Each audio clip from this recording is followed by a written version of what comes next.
السلام عليكم ورحمة الله وبركاته. إن الحمد لله نحمده ونستعينه ونستغفره ونعوذ بالله من شرور أنفسنا ومن سيئات أعمالنا. من يهده الله فلا مضل له ومن يضلل فلا هادي له وأشهد أن لا إله إلا الله وحده لا شريك له وأشهد أن محمدا عبده ورسوله صلى الله تعالى عليه وعلى آله وصحبه وسلم تسليما كثيرا. أما بعد. সম্মানিত দিনী ভাতৃমণ্ডলী, আল্লাহ রাব্বুল আলামিনের প্রশংসা এবং প্রিয় রাসূল সাল্লাল্লাহু আলাইহি সাল্লামের উপর সালাত ও সালামের পর আজ বৃহস্পতিবারের দিন গিয়ে জুমার রাত 22শে রবিউল আউয়াল 1443 হিজরি মোতাবেক 28শে অক্টোবর 2021 আমাদের সাপ্তাহিক বিষয়ভিত্তিক আলোচনা আমরা শুরু করেছি গত সপ্তাহ থেকে, যা দীর্ঘ সময় ধরে চলে আসছে। আর করোনার কারণে এই দীর্ঘ 1.5 থেকে 2 বছর কাছাকাছি বন্ধ ছিল। আল্লাহ রাব্বুল আলামিন যেন এই আলোচনাকে আমাদের স্থায়ী করার, কন্টিনিউ করার তৌফিক দান করেন। আজকে একটি গুরুত্বপূর্ণ বিষয় নিয়ে আলোচনা করব, যে বিষয়টির বর্তমানে প্রয়োজন। কারণ মুসলিমদের মাঝে এক শ্রেণীর লোক এমন আছে যাদের মধ্যে যেমন বাড়াবাড়ি রয়েছে, তেমন আর এক শ্রেণীর লোক যথেষ্ট সংখ্যায় তারা রয়েছে যাদের মধ্যে অনেক বেশি ছাড়াছাড়ি রয়েছে। আর ইসলাম হচ্ছে বাড়াবাড়ি আর ছাড়াছাড়ির মাঝখানে দিনুল ওয়াসাতিয়া, মধ্যম পন্থার দিন। ইসলামের আকিদা, ইবাদত, আখলাক, হালাল হারাম, বিধিবিধান সব হচ্ছে মধ্যম পন্থা। ইসলামের অপর নামই হচ্ছে আল ওয়াসাতিয়া, মধ্যম পন্থা। ইসলামের ভুল ব্যাখ্যা করে মধ্যম পন্থা তলাশ করলে হবে না। অথবা খেয়াল খুশি যেই সমাজে বাস করেন সেই সমাজে 2 শ্রেণীর লোক পাওয়া যাচ্ছে, তার মাঝামাঝি ধরে নিলে ওটাই মধ্যম পন্থার না। হতে পারে 2 শ্রেণীর লোক আছে, তারাই বিভ্রান্ত, শুধু এর মধ্যম পন্থাটা কী করে হক হবে? তো দ্বীনে ইসলাম হচ্ছে মধ্যম পন্থা। তো আমাদেরকে মধ্যমপন্থী হতে হবে। এই উম্মত হচ্ছে উম্মতে ওয়াসাত, শ্রেষ্ঠ উম্মত এবং মধ্যমপন্থী উম্মত। সুতরাং আমাদেরকে প্রতিটি বিষয়ের ক্ষেত্রে মধ্যম পন্থা জানতে হবে। বিষয়বস্তু হচ্ছে আজকের অমুসলিমদের অধিকার, মুসলিমদের ওপর অমুসলিমদের অধিকার। এই বিষয়ে কোনোদিন আমি আলোচনা করিনি, যদিও আনুষঙ্গিক আলোচনা বিভিন্নভাবে এসেছে। তাফসীর করতে গিয়ে যে আয়াতগুলি এসেছে তখন এইসব আলোচনা এসেছে আংশিক, কিন্তু আজকে কিছু পয়েন্ট আপনাদের সামনে পেশ করব গুরুত্বপূর্ণ, যাতে করে আমরা জানতে পারি যে আমাদের আশেপাশে অমুসলিম বাস করছে এবং করবে। স্বাভাবিক, আল্লাহর জমিনে মুসলিমও থাকবে আর অমুসলিমও থাকবে, মুসলিমও থাকবে আর অমুসলিম থাকবে। এটি সুন্নাতুল্লাহ, আল্লাহ রাব্বুল আলামিনের সৃষ্টি জগতে নীতিমালা, থাকবে। সুতরাং আমাদেরকে জানতে হবে যে আমাদের প্রতিবেশী, আমাদের আশেপাশে যা রয়েছে, যেখানে থাকেন না কেন, দেশে থাকেন, প্রবাসে থাকেন, আর অমুসলিমদের সাথে আপনাদের দেখা সাক্ষাৎ হচ্ছে অথবা তাদের সাথে বসবাস হচ্ছে, তাহলে তাদের অধিকার কি রয়েছে আপনাদের উপর। শুরু করব কোরআন কারীমের একটি আয়াতে, সূরা হুজরাত আয়াত নম্বর 13।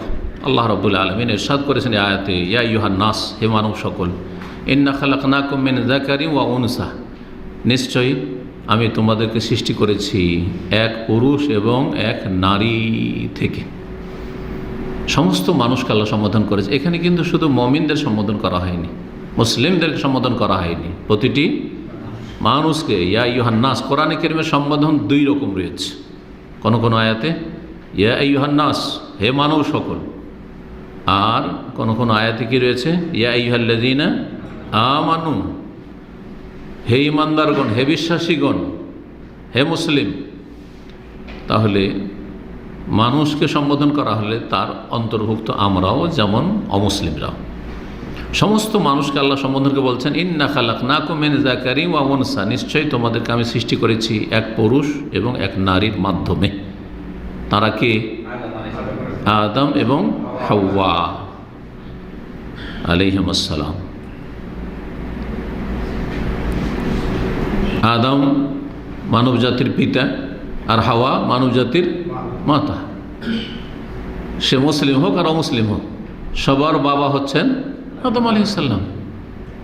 আমাদের আসল মূল মুসলিম হোক আর অমুসলিম এক, সবাই বানু আদম, আদম সন্তান। ইয়া বানি আদম, কোন জায়গায় এই সম্বোধন রয়েছে, ইয়া বানি আদম, হে আদম সন্তান।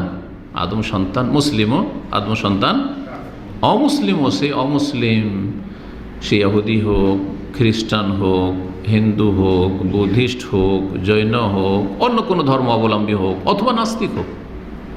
জি, ওয়াজআলনাক শুউবান ওয়া কাবাইল, এবং তোমাদেরকে বিভিন্ন জাতি এবং বংশে বিভক্ত করেছি। বিভিন্ন জাতি এবং বংশ, সৌব শাবের বহুবচন। আফ্রিকান জাতি, ইউরোপিয়ান জাতি, আমেরিকান জাতি, এশিয়ান জাতি, আবার তারপরে রং বর্ণের দিক থেকে জাতি, ভাষাভাষীর বিভিন্ন ভাষাভাষী, এগুলো হচ্ছে জাতি সব। আর শাবুল বাঙালি, বাংলাভাষী বাঙালি জাতি, আরবি জাতি, জাতি সৌফ ওয়াকাবাইল, এবং বিভিন্ন বংশে, কেউ কোনো বংশের, কেউ কোনো বংশের, কেউ কোরাইশ বংশের, তো কেউ আর কোনো বংশের। এইভাবে বিভিন্ন বংশে আল্লাহ রাব্বুল আলামিন এক আদম আলাইহিস সালাম থেকে বহু জাতি এবং বহু বংশে বিভক্ত করেছেন আল্লাহ রাব্বুল আলামিন। কিসের জন্য? জাতির ভিত্তিতে বা জাতীয়তার ভিত্তিতে অথবা বংশীয় মর্যাদার ভিত্তিতে মর্যাদা নির্ধারণ হয় না, এবং তাতে কোনো সম্মান নিহিত নেই। অমুক বংশের সেই জন্য সম্মানিত, অমুক জাতির সেই জন্য সম্মানিত, বর্ণের ভিত্তিতে সাদা সেই জন্য সম্মানিত, অথবা আরব সেই জন্য সম্মানিত, এমন কিছু নেই ইসলামে। কিসের জন্য? লিতাআরাফু, শুধু পরিচিতির জন্য। কিসের জন্য? চেনা যাবে যে এরা আরব, এরা বাঙালি, এরা হচ্ছে উর্দু ভাষী, এরা হচ্ছে এশিয়ার, এরা হচ্ছে আফ্রিকার, এরা হচ্ছে ইউরোপের, এরা হচ্ছে অস্ট্রেলিয়ার। লিতাআরাফু, শুধু পরিচিতির জন্য। তাহলে এই যে বিভিন্ন জাতি বংশে আল্লাহ ভাগ করেছেন, এতে শুধু পরিচিতি, আর কিছু না। ইন্না আকরামাকুম ইনদাল্লাহ, তবে জেনে রাখো যে নিশ্চয়ই তোমাদের মাঝে সবচেয়ে সম্মানিত আল্লাহ রাব্বুল আলামিন, যিনি স্রষ্টা, তার কাছে আসল সম্মান রয়েছে। তার কাছ থেকে সম্মান হাসিল করতে হবে, তার কাছ থেকে মান সম্মানের সার্টিফিকেট নিতে হবে। আমি আপনি সার্টিফিকেট দিলে হবে না যে কে সম্মানিত, কে সিনিয়র, কে জুনিয়র। ইন্না আকরামাকুম ইনদাল্লাহ, আল্লাহ রাব্বুল আলামিনের নিকট সবচাইতে বেশি সম্মানিত আতকাকুম, তোমাদের মাঝে যে যত বেশি আল্লাহ ভীরু, যে যত বেশি পাপমুক্ত, তাকওয়া আমার বেঁচে থাকা, সংযত, পাপমুক্ত, যে যত বেশি গুনাহ থেকে বেঁচে থাকে, যে যত বেশি কল্যাণমূলক কাজ করে, যে যত বেশি ভালো কাজ করে, সে তত বেশি সম্মানিত। সহজ কথা। তাহলে আপনি মানুষকে এই দৃষ্টিভঙ্গি নিয়ে বিচার করবেন, কে কতটা বেশি পাপমুক্ত, কে কতটা বেশি সততার অধিকারী, কে কতটা বেশি চরিত্রবান, কে কতটা বেশি পরকাল সম্পর্কে চিন্তাশীল, যার ফলে এই পরকালকে সুন্দর করার জন্য দুনিয়ায় কোনো রকমের খারাপ কাজ করে না। দুনিয়ায় এই যে কর্মজগতে ভালো কাজে পিছিয়ে থাকে না, যথাসাধ্য ভালো কাজ করার চেষ্টা করে। যে কোনো ক্ষেত্রে, স্রষ্টার হকের ক্ষেত্রে, সৃষ্টির অধিকারের ক্ষেত্রে ভালো কাজ করার চেষ্টা করে। মন্দ কথা কাজ থেকে, অবিচার, অন্যায়, খেয়ানত, আত্মসাৎ, বেঈমানি ইত্যাদি যতগুলি খারাপ দোষে, সবগুলি থেকে যে যত বেশি বেঁচে থাকে, সে তত বেশি সম্মানিত। ইন্নাল্লাহ আলিমুন খাবীর, আল্লাহ সব কিছু জানেন, কারণ তিনি সৃষ্টি করেছেন। কিসের উপর মর্যাদা রয়েছে? তিনি সূক্ষ্ম খবর রাখেন যে কে মর্যাদা পেতে পারে। সুতরাং মনে রাখবেন যে দিন ইসলাম সমস্ত মুসলিমদেরকে নির্দেশ দিয়েছেন উত্তম চরিত্রের। তার একটি গুরুত্বপূর্ণ হচ্ছে সুবিচার করতে হবে। ইন্নাল্লাহ ইয়ামুরু বিল আদল, প্রতিটি জুমার খুতবাতে প্রায় খতিবরা এই আয়াত কিন্তু পাঠ করে শেষখানে। নিশ্চয় আল্লাহ রাব্বুল আলামিন ইনসাফ, সুবিচার, ন্যায়ের কি করেছেন? হুকুম দিয়েছেন। ফরজ ন্যায় প্রতিষ্ঠা করা, সেটা যার সাথে হোক না কেন, আপনার সম্পর্কেও, আপনার পিতামাতার ক্ষেত্রেও, জি, অমুসলিমদের ক্ষেত্রেও, সবার ক্ষেত্রে। এবং যার যে অধিকার রয়েছে দেওয়ার, ইন্নাল্লাহ ইয়ামুরুকুম আন তুআদ্দুল আমানাতি ইলা আহলিহা, যার যে অধিকার রয়েছে, প্রাপ্য রয়েছে, দিতে হবে। বাপ মায়ের যে প্রাপ্য দিতে হবে ছেলে মেয়েদেরকে, ছেলে মেয়েদের প্রাপ্য দিতে হয় বাপ মাকে, স্ত্রীর ওপর ফরজ যে স্বামীর প্রাপ্য দেবে, এবং স্বামীর ওপর ফরজ যে স্ত্রীর প্রাপ্য দেবে। এইভাবে মুসলিম অমুসলিমকে প্রাপ্য দেবে। আমার ওপরও একজন অমুসলিমের অধিকার রয়েছে, তা আমি দেব। এবং একজন অমুসলিম, আমরা তার পাশে বাস করি, তাদের পাশে বাস করি, বা তার পাশে বাস করি, সুতরাং তার ওপর আমার অধিকার রয়েছে, রাইটস রয়েছে, সেটা তাদের দিতে হবে। এটা হচ্ছে আল্লাহর হুকুম। ইসলাম এই শিক্ষা দিয়েছে আমাদেরকে। এবং জুলম অত্যাচার আল্লাহ হারাম করেছেন, ইসলামে নিষিদ্ধ জুলম, সেটা যে কারো ক্ষেত্রে হোক না কেন, জুলম অত্যাচার করা, অবিচার করা হারাম। সুতরাং অমুসলিমদের সাথে আমাদেরকে কী করতে হবে? সুবিচার করতে হবে। অবিচার করা হারাম। ন্যায় প্রতিষ্ঠা করতে হবে। তাদের সাথে খারাপ আচরণ করা হারাম, অত্যাচার হারাম। এই জন্য এই ইসলামের শিক্ষা মুসলিমরা যুগে যুগে সর্বদা যথাসাধ্য পালন করেছে, এবং যত সুন্দর করে ইসলামকে পালন করেছে তত বেশি আল্লাহর জমিনে শান্তি নেমে এসছে। নিজেরাও শান্তিতে বাস করেছে, অন্যদেরকেও শান্তিতে রেখেছে। এই জন্য যেখানে যেখানে ইসলাম পৌঁছেছে, মুসলিমরা পৌঁছেছে, সেখানে অমুসলিমরা যে বসবাস করেছে তারা স্বাধীনভাবে নিজ নিজ ধর্ম পালন করেছে। আমরা জানা যে ভারতে, আমরা যে ভারত উপমহাদেশের লোক, সে পাকিস্তানের লোক বর্তমান হন, আর ইন্ডিয়ার হন, আর বাংলাদেশের হন, সব ভারত উপমহাদেশ, তাই না? ভারত উপমহাদেশে 800 বছর মুসলিম রাজত্ব করেছে। তার মধ্যে সবচেয়ে বেশি বড় পিরিয়ড হচ্ছে মোগলদের, তাছাড়া অন্যরাও ছিল, অন্য মুসলিমরা ছিল।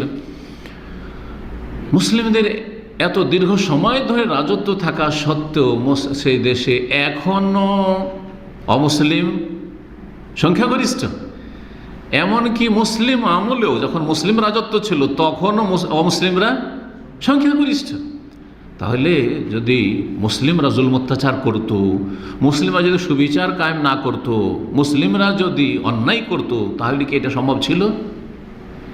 নিশ্চয় করেননি। যে কোনো দেশে যেখানে ইসলাম গিয়েছে, মুসলিমরা গিয়েছে, সেখানকার অধিবাসী যারা ইসলাম কবুল করেছে, স্বেচ্ছায় করেছে, না করলেও তারা সুখে শান্তিতে থেকেছে, তারা ন্যায্য অধিকার পেয়েছে মুসলিমদের কাছে, এবং মুসলিম শাসন আমলে তারা নিরাপদ এবং তাদের যে অধিকার রয়েছে সেগুলি হাসিল করেছে। কোনো রকমের তাদের সাথে অবিচার করা হয়নি, অন্যায় অত্যাচার করা হয়নি। এই নির্দেশ ইসলামের। সূরা মায়েদার প্রথম আয়াত আল্লাহ রাব্বুল বলছে, ইয়া আইয়ুহাল্লাযীনা আমানু আউফু বিল উকুদ, হে ঈমানদারগণ, তোমরা তোমাদের চুক্তি পুরা করো। জি, যে কোনো দেশে একটা চুক্তি আছে, চুক্তি আছে। মুসলিমদের অমুসলিমদের সাথে চুক্তি আছে। যদি মুসলিম দেশ হয়, তাহলে অমুসলিমদেরকে যদি সেখানে ভিসা দিয়ে নিয়ে আসা হয়, তাহলে তাদের অধিকার রয়েছে, তাই না? চুক্তির ভিত্তিতে সে এসেছে। যদি সেখানকার নাগরিক হয়, তাহলে নাগরিক হিসাবে সেই দেশে তাদের ন্যায্য অধিকার রয়েছে। এটাই চুক্তি। হ্যাঁ, সেটাই চুক্তি। এক দেশের, একটি মুসলিম দেশের আর একটি অমুসলিম দেশের সাথে যে কূটনৈতিক সম্পর্ক রয়েছে, এটি হচ্ছে চুক্তি, কূটনৈতিক চুক্তি। আউফু বিল উকুদ, আল্লাহ বলছেন যে তোমরা তোমাদের চুক্তিকে পূর্ণ করো। মুসলিমদের ওপর অমুসলিমদের যে অধিকারগুলি রয়েছে, আর কথা না বাড়িয়ে আমরা একটা একটা করে গণাই, আর চেষ্টা করো প্রতিটির ক্ষেত্রে দলিল পেশ করার। প্রথম হচ্ছে বিশ্বাসের ক্ষেত্রে স্বাধীনতা। এতেকাদ, বিশ্বাসের ক্ষেত্রে বা ধর্মীয় ক্ষেত্রে স্বাধীনতা। অমুসলিমদের পূর্ণ স্বাধীনতা রয়েছে তাদের নিজ নিজ ধর্ম পালন করার ক্ষেত্রে। জি হ্যাঁ, তাদের আকীদা, বিশ্বাস নিয়ে তারা বসবাস করবে, জীবনযাপন করবে। তাদের আকীদা, বিশ্বাস আমাদের কাছে কোরআন এবং হাদিসের আলোকে, ওহীর আলোকে যতই ভ্রান্ত হোক না কেন, তারপরে কোনো রকমের তাদের ওপর কোনো চাপ সৃষ্টি নেই। তারা তাদের দিন ধরে থাকবে, তাদের দিন, তাদের ধর্ম পালন করবে। আল্লাহ রাব্বুল আলামিন মর্মে ইরশাদ করেছেন প্রসিদ্ধ আয়াত লা ইকরাহা ফিদ্দিন, আয়াতুল কুরসির পরের আয়াতই হচ্ছে সূরা বাকারায় লা ইকরাহা ফিদ্দিন, 256 নম্বর আয়াত। কি আল্লাহ কি বলছেন? লা ইকরাহা ফিদ্দিন কাদ তাবায়্যানা রুশদু মিনাল গাই। দিনের ক্ষেত্রে কোনো জোর জবরদস্তি নেই। হ্যাঁ, তাদের কল্যাণকামী, সেই জন্য তাদেরকে আহ্বান করব কল্যাণের দিকে, কিন্তু কোনো রকমের জোর জবরদস্তি নেই। কারণ আল্লাহ রাব্বুল আলামিন চান মানুষকে আপনি এক প্ল্যাটফর্ম নিয়ে আসতে পারবেন না, কখনো পারবেন না। সূরা ইউনূসের আয়াত নম্বর 99-তে আল্লাহ ইরশাদ করেছেন, ওয়ালাউ শাআ রাব্বুকা লাআমানা মান ফিল আরদি কুল্লুহুম জামিয়া। হে নবী, তোমার প্রতিপালক যদি চাইতেন জবরদস্তি করে অন্তরকে ফিরিয়ে দেব, আল্লাহর হাতেই অন্তর, আল্লাহর হাতেই মানুষের হৃদয়, অন্তর, হার্ট। সুতরাং আল্লাহ বলছেন যে ওয়ালাউ শাআ রাব্বুকা, হে নবী মুহাম্মদ, তোমার রব পালনকর্তা যদি চাইতেন তাহলে আমানা মান ফিল আরদি কুল্লুহুম জামিয়া, পৃথিবীতে ভূপৃষ্ঠে যারাই রয়েছে সবাই ঈমান নিয়ে আসতো, কেউ অমুসলিম থাকতো না। কিন্তু আল্লাহ এটা চাননি, আল্লাহ এটা চাননি, সৃষ্টিগতভাবে চাননি, কিন্তু শরীয়তগত চেয়েছেন।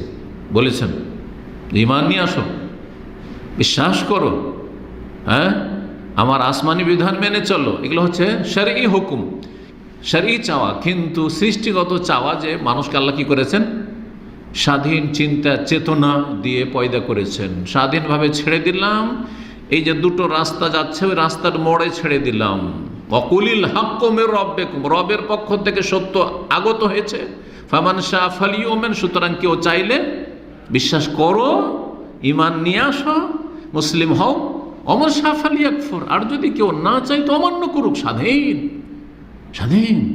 তো এই যে ধর্মীয় স্বাধীনতা দেওয়া হয়েছে অমুসলিমদেরকে, সেই ক্ষেত্রে কোনো রকমের হস্তক্ষেপ কোনো সরকারও করার অধিকার রাখে না, কোনো ব্যক্তিও রাখে না, কেউ রাখে না। যদি করে তাহলে অন্যায় করে, জালেম। 2 নম্বর হচ্ছে তাদের সাথে সদাচরণ করবে, আল মুআমালাতুল হাসানা, ভালো আচরণ করবে অমুসলিমদের সাথে। যেমন তাদের যারা দুর্বল তাদের সাথে নম্র ব্যবহার করবে, দুর্বলদের সাথে দুর্বলকে সহযোগিতা করবে। আর্থিক দিক থেকে কেউ যদি অভাবী হয় তাহলে আর্থিক সাহায্য করবে। সুতরাং অমুসলিম আপনার আশেপাশে যদি ফকির গরিব মিসকিন থাকে তাদেরকে অন্ন দান করবেন, সাহায্য সহযোগিতা করবেন, যে কোনো সহযোগিতা করতে পারেন। একজন লোক অসুস্থ, অমুসলিম, চিকিৎসার প্রয়োজন, আপনি চিকিৎসার ব্যবস্থা দেবেন, চিকিৎসার জন্য নিয়ে যাবেন তাকে, হাসপাতালে নিয়ে যাওয়ার কেউ নেই, অধিকার এগুলো। যেমন মুসলিমের অধিকার এটা, তেমনই অমুসলিমেরও এই অধিকারগুলি রয়েছে। তাদের ক্ষুধার্ত যারা, পেটে খাবার নেই, পিপাসিত একজন অমুসলিম পানি চাইছে, অথবা খাবার নেই, জানছেন যে পাশের পরিবার, আমি জানতে পারছি এদেরকে আমার গ্রামে অথবা আমার প্রতিবেশী অথবা দূরে আছে কিন্তু জানি যে অনাহারে মরছে, আপনি রিলিফ দেবেন, সাহায্য করবেন, আপনি খাবার পৌঁছাবেন, এই শিক্ষা ইসলাম দিয়েছে। নম্র ভাষায় কথা বলবে এবং তাদের ধন সম্পদ পরিবার পরিজনের সুরক্ষা নিশ্চিত করবে। সুতরাং একজন মুসলিম কখনো অমুসলিম নারীর দিকে কুদৃষ্টি নিক্ষেপ করতে পারে না। এই জন্য যারা ধার্মিক মুসলিম, একটা অমুসলিম নারী যদি অর্ধ উলঙ্গ হয়ে চলাফেরা করে, বেহায়া হয়ে চলাফেরা করে, কারণ তাদের ধর্মে হেজাব নেই, পর্দা নেই, সুতরাং স্বাধীন যে কোনোভাবে চলতে পারে, দেখলেই কি করবে, আল্লাহর হুকুম পালন করবে। অকুল্লিল মুমিনিনা ইয়াগুদ্দু মিন আবসারিহিম, মুমিনদেরকে বলো, পুরুষদেরকে, যে দৃষ্টি অবনমিত করো, দৃষ্টি ঝুঁকিয়ে দাও, দেখিও না। এই নয় যে মুসলিম মেয়ের দিকে খারাপ নজর দেবো না, কিন্তু অমুসলিম মেয়ে যেহেতু খোলামেলা চলছে, হ্যাঁ, ইহুদি খ্রিস্টান মেয়ে, সুতরাং তার দিকে নজর দেব না, মোটেই না। এবং যে কোনো ক্ষেত্রে সহযোগিতার প্রয়োজন হলে সহযোগিতা করবে, যদি তারা ইসলাম বিদ্বেষী না হয়। আল্লাহ রাব্বুল সূরা মুমতাহানা আয়াত নম্বর 8 বলেছে, লা ইয়ানহাকুমুল্লাহ, আল্লাহ তোমাদেরকে নিষেধ করছেন না, মানে আল্লাহ পারমিশন দিচ্ছেন, অনুমতি দিচ্ছেন, কিসের, কাদের সম্পর্কে, আনিল্লাযিনা লাম ইউকাতিলুকুম ফিদ্দিন, যারা ধর্মীয় বিষয়ে তোমাদের বিরুদ্ধে লড়াই করে না, তোমরা স্বাধীনভাবে তাদের পাশে ধর্ম পালন করছো তাদের দেশে, আর তারাও নিজ নিজ ধর্ম পালন করছে, ধর্মের জন্য তোমাদের বিরুদ্ধে লড়াই করে না। ওয়ালাম ইউখরিজুকুম মিন দিয়ারিকুম, তোমাদের বাড়িঘর থেকে মাতৃভূমি থেকে বহিষ্কার করে না। হ্যাঁ, যদি এরকম হয় মাতৃভূমিতে বহিষ্কার করছে তাহলে অপরাধী, মাতৃভূমিতে বহিষ্কার করছে তাহলে অপরাধী। সুতরাং বার্মার মুসলিমদেরকে যে দেশ থেকে বহিষ্কার করছে তাহলে অপরাধী তারা, এই আয়াতের আওতাভুক্ত তারা নয়। তো আল্লাহ বলছেন যে তারা তোমাদের বিরুদ্ধে ধর্মীয় বিষয় নিয়ে লড়াই করে না, আর তোমাদেরকে তোমাদের ঘর বাড়ি থেকে বহিষ্কৃত করে না। তাদের সাথে আল্লাহ নিষেধ করেছেন না কি করতে, আনতাবাররুহুম, তাদের সাথে সৎ ব্যবহার করতে, ভালো ব্যবহার করো, বীর ভালো আচরণ করো। যে বীর শব্দটি পিতামাতার ক্ষেত্রে বলেছে, বিরুল ওয়ালিদাইন পিতামাতার ক্ষেত্রে বলা হয়েছে হাদিস। জি, তাদের সাথে ভালো আচরণ করো, তুকসিতু ইলাইহিম, এবং তাদের ক্ষেত্রে সুবিচার করো, সুবিচার করো। ইন্নাল্লাহু ইউহিব্বুল মুকসিতিন, কারণ আল্লাহ রাব্বুল আলামিন সুবিচারকারীদেরকে ভালোবাসেন। 3 নম্বর অধিকার হচ্ছে মুসলিমদের ওপর যে তারা মানুষ, অমুসলিমরাও আমাদের মতো কি মানুষ, সুতরাং মানুষ হিসাবে মানুষকে কি করবে, শ্রদ্ধা সম্মান করবে।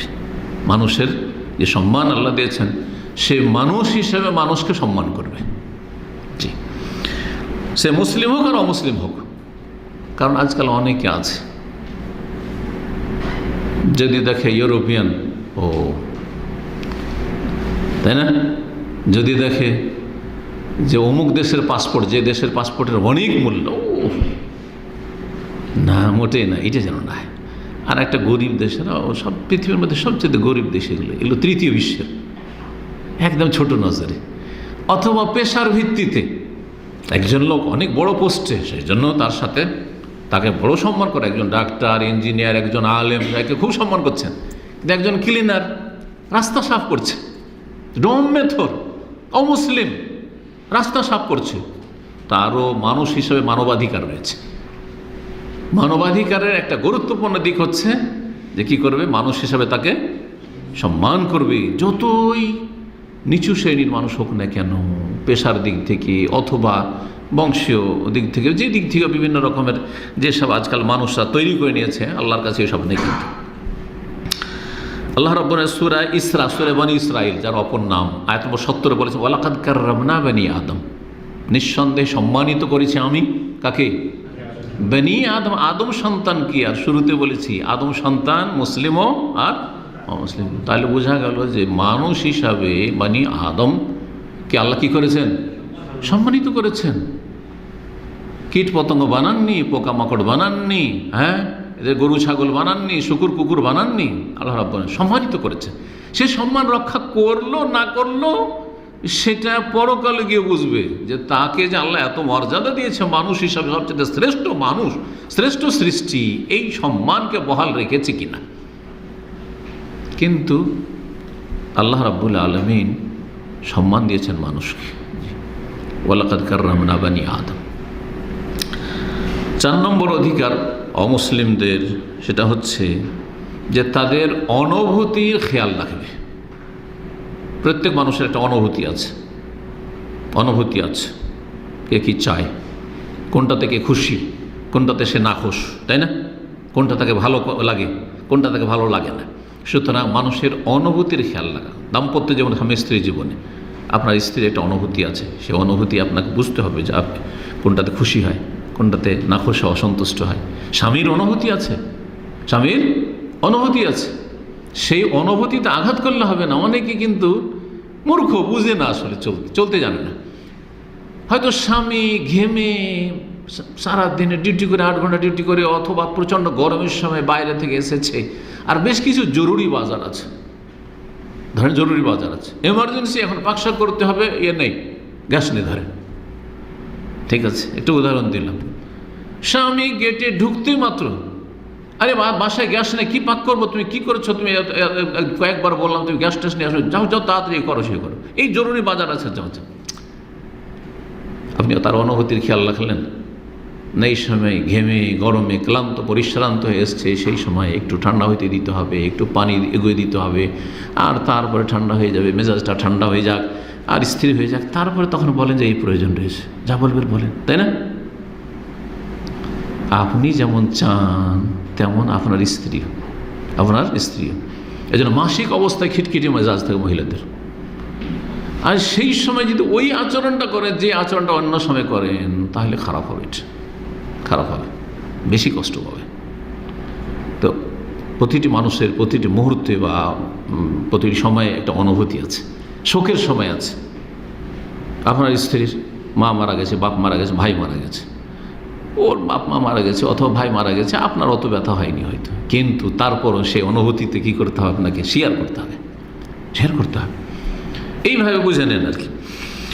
তো অমুসলিমদের যে অনুভূতি রয়েছে সে অনুভূতির বিষয়ে খেয়াল রাখতে হবে, লক্ষ্য রাখতে হবে, এবং তাদের সাথে যে যখন কথা বলবেন, বিশেষ করে ধর্মীয় বিষয়ে আপনি কথা বলুন, কিন্তু উত্তম পন্থায় কথা বলুন, ভালো ভাষায়, ভালো সম্বোধনে, সসম্মানে এবং ভালো পন্থায়,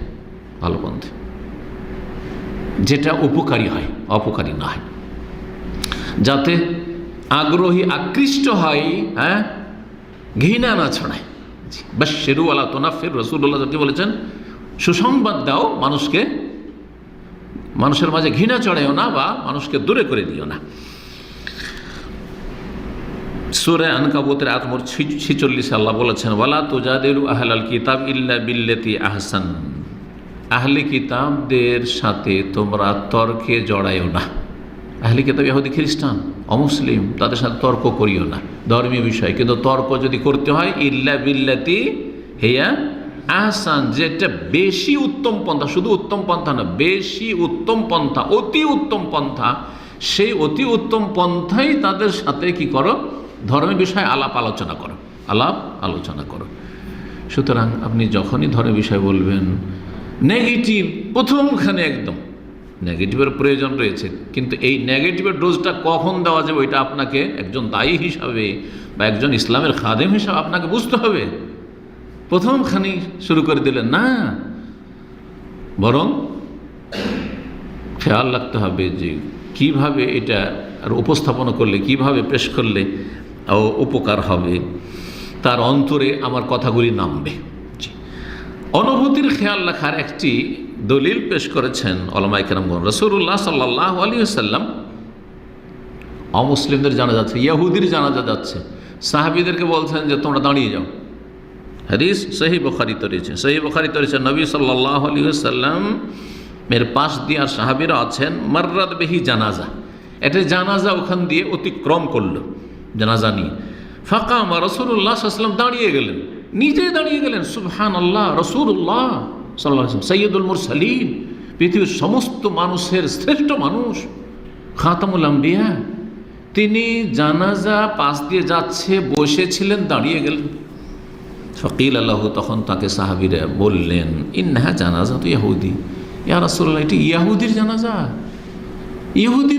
ইহুদির মৃতদেহ যাচ্ছে, ইহুদির লাশ নিয়ে যাচ্ছে, আপনি দাঁড়ালেন কেন? ফাকালা, উত্তরে কি বলেছিলেন আমি জানতাম না। আলাইসাত নাফসান, সেটা কি মানুষ নয়? হ্যাঁ, সেটা কি মানুষ নয়? সে মানুষ। এই যে অনুভূতি, ওই যারা নিয়ে যাচ্ছে, দেখবে যারে ইসলামের রসুল, আমাদের জানাজা, মৃতদেহ নিয়ে যাওয়া হচ্ছে, দাঁড়িয়ে গেছে, বসেছিল, দাঁড়িয়ে গেছে, অন্তরকে আকৃষ্ট করবে না, করবেন না? তাদের অনুভূতি, তারা শোকে আছে, তাদের আপনজনরা, ওই মৃতের আপনজনরা শোকে আছে। সেই সময় আপনি এইভাবে কি করলেন? তাদের অনুভূতির খেয়াল রাখলেন। 5 নম্বর অধিকার হচ্ছে যে অমুসলিমদেরকে যে কোনো রকমের জুলমের শিকার হওয়া থেকে বা তাদের ক্ষেত্রে কেউ সীমালঙ্ঘন করুক, এইসব থেকে যথাসাধ্য রক্ষা করবেন সর্বস্তরের মানুষ, জনগণ এবং সরকার। জনগণ কথার দ্বারা পারবে, একজন জুলম অত্যাচার করছে, কথার দ্বারা পারবে, যদি এর বেশি পারে করবে, কিন্তু জনগণ তো আইন হাতে নিতে পারে না, বল প্রয়োগ করার ক্ষমতা সাধারণত থাকে না, কিন্তু সরকারে তো আছে, তাই না? সুতরাং সরকার বল প্রয়োগ করে অমুসলিম যারা দেশে বসবাস করে, স্থায়ী অথবা অস্থায়ী, কিন্তু দেশে ভিসা দিয়েছে, তার মানে তার সেখানে অধিকার রয়েছে বসবাসের এবং নিরাপত্তার। সুতরাং যদি তাদের ওপর কোনো জুলম অত্যাচার কোনো ব্যক্তি বা কোনো দলের পক্ষ থেকে হয়, তাহলে কি করবে? তাদের সুরক্ষা নিশ্চিত করবে, তাদেরকে নিরাপত্তা দান করবে। জি, এই মর্মে একটি হাদিস শোনায়, রাসূলুল্লাহ সাল্লাল্লাহু আলাইহি ওয়াসাল্লামের হাদিস, সুনান আবু দাউদে রয়েছে, বাইহাকিতে রয়েছে। আল্লামা আলবানী রাহিমাহুল্লাহ সহিহুল জামের 2655 নম্বর বা 55 নম্বর হাদিস, হাদিসটিকে সহিহ বলেছেন, গুরুত্বপূর্ণ হাদিস। আলা, শুনে রাখো, মান জালামা মুআহাদান, কোন চুক্তিতে আবদ্ধ অমুসলিমের ওপর কেউ যদি জুলম অত্যাচার করে, কেউ যদি এমন অমুসলিমের ওপর জুলুম অত্যাচার করে যার সাথে আমাদের কি রয়েছে, নিরাপত্তার চুক্তি রয়েছে, মানে আমরাও নিরাপদ তাদের থেকে, তাদের অনিষ্ট থেকে, আর তারও নিরাপদ। আউইন তাকাসাহু, অথবা তার মানহানি করলো, তার কি করলো, মানহানি করলো, জি, অপমান করলো, অপদস্থ করলো। আও কাল্লাফাহু ফাওকা তাকাতিহি, অথবা তাকে মজদুর হিসাবে নিয়েছে, তার কর্মচারী, সেটা যে কোনো স্তরে কর্মচারী হোক, দিন মজুর করছে অমুসলিম, অথবা ধরেন ভিসা দিয়ে এসে যেমন বিভিন্ন প্রতিষ্ঠানে কাজ করাচ্ছে, আমাদের দেশে যেমন আছে বিভিন্ন লোকে, বিভিন্ন, কারো ড্রাইভার আছে অমুসলিম, কারো দোকানপাটে কর্মচারী আছে অমুসলিম, আছে না নেই? বিভিন্ন জায়গায় দিন মজুরে, মাঠে ঘাটে, চাষাবাদের কাজে অমুসলিমকে কাজ করাচ্ছেন, ধরেন যে কোনো জায়গায়, যে কোনো ক্ষেত্রে হোক না, এই যে কাজ দিয়েছেন সেই কাজটা যদি তার ওপর বেশি কষ্টকর হয়, কষ্ট দিল, এমন কাজ দিল যেটা বড়ই কষ্টকর, যেই ব্যক্তি কাজ চাপাচ্ছে তাকে যদি বলা হয়, তার ছেলেদেরকে বলা হয়, অসম্ভব, যেই কাজ এভাবে করা সম্ভব নয় একা অথবা তার দ্বারা। আও কাল্লাফাহু ফাওকা তাকাতিহি, যার যতটা ক্ষমতা সে অমুসলিমের তার বেশি তার উপর বোঝা চাপিয়ে দিল। আও আখাযা মিনহু শাইআন বিগাইরি তিবে নাফসিন, অথবা তার কাছ থেকে তার মনসম্মতি ছাড়া কোনো কিছু নিয়ে ফেলল। দেখলেন তার কাছে হ্যাঁ সুন্দর একটা মোবাইল আছে, এই দে, যত ঠিক এক পয়সা দিল না, তাহলে চুরি করলো বা ছিনতাই করলো, কিন্তু পয়সা দিল, কিন্তু তারপর পয়সা দিয়ে সে বিক্রি করবে না, না আমাকে দে, এটা ভালো লেগেছে আমাকে, জায়েজ নয়, জায়েজ নয়, যতক্ষণ সম্মতি না দিচ্ছে। খাবার আছে, দে আমাকে, না জায়েজ নাই।